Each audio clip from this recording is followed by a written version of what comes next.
Bawang putih, sini. Mau kemana kamu bawang putih? Nyapu dulu bawang putih.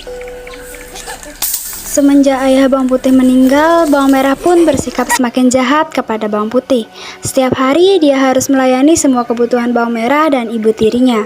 Hingga pada suatu ketika, bawang putih sedang menyapu halaman, namun bawang merah dan ibunya datang untuk menyuruh bawang putih mencuci di sungai. Hei bawang putih, tadi kerjaan udah terus, ini cuci.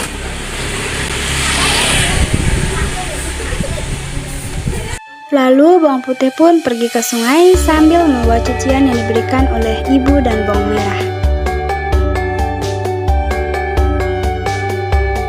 Bawang putih pun tiba di sungai dan mencuci pakaian. Dan selang beberapa menit dia mencuci, salah satu pakaian milik ibunya hanyut dibawa oleh arus air sungai. Bawang putih pun berusaha mengejar baju yang hanyut itu, namun ia tidak bisa mengejar baju yang sudah hanyut itu.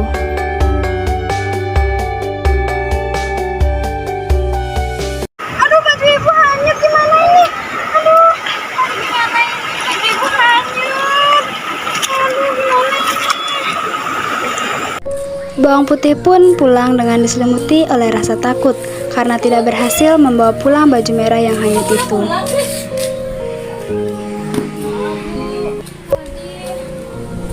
Tadi apa? Apa sih tadi apa? Tadi baju ibu hanyut. Baju?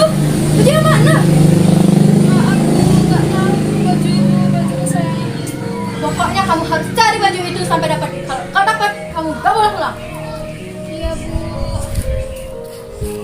Putih pun berjalan ke sungai dengan wajah yang sangat lesu dan berusaha menemukan baju yang hanyut tersebut. Putih pun sangat panik dan takut tidak menemukan baju tersebut. Baju ibu.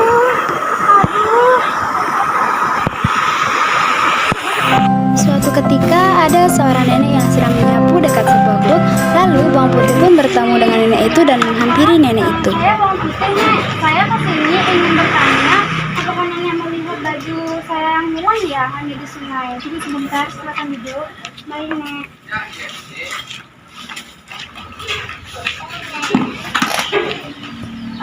Apa baju ini yang kamu maksud?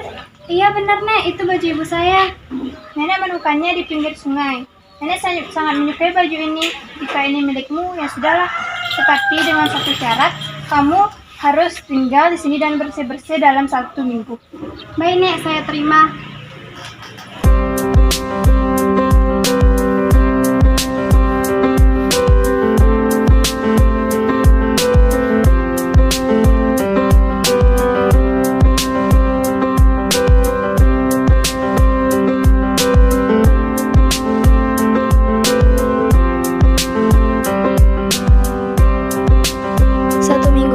Bawang putih menemani nenek itu dengan perasaan yang sangat tulus. Atas sifat bawang putih yang baik dan rajin, nenek itu pun memberikan hadiah kepada bawang putih. Nah, sudah 1 minggu kamu di sini. Sesuai dengan janji nenek, nenek akan mengembalikan baju kamu. Kamu di sini sudah membantu nenek bersih-bersih dalam 1 minggu ini. Nenek punya hadiah untuk kamu. Ada labu besar dan labu kecil. Silakan dipilih. Aduh nek, tidak usah repot-repot. Tidak, ambil saja. Nenek ikhlas. Kalau begitu, aku ambil yang kecil aja ya nek. Kenapa kamu memilih yang kecil? Aku takut tidak bisa membawanya pulang nek. Makasih nek. Bawang putih pun kembali ke rumah dan mengembalikan baju ibunya yang ia hanyutkan. Lalu ibu dan bawang merah melihat labu yang berisi emas yang dibawa bawang putih. Dan bawang putih pun menceritakan semuanya. Sontak saja bawang merah berpikir untuk melakukan hal yang sama.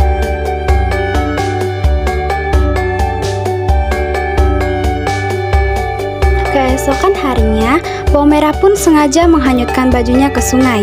Setelah itu, ia sampai ke rumah nenek dan membantu pekerjaan nenek selama 1 minggu. Namun, bawang merah tidak melakukannya dengan tulus ikhlas dan nenek pun mengetahui hal itu. Bawang merah selalu mengeluh dalam melakukan hal-hal apa saja yang disuruh oleh nenek itu.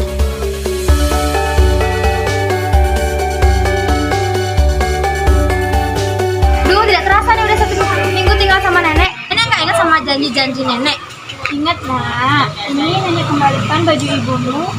Nah, ini nenek punya dia untukmu, ada labu besar dan labu kecil. Kamu pilih yang mana? Aku mau yang besar, yang besar, yang besar. Bawang merah pun langsung berlari menuju rumahnya tanpa mengucapkan terima kasih pada sang nenek.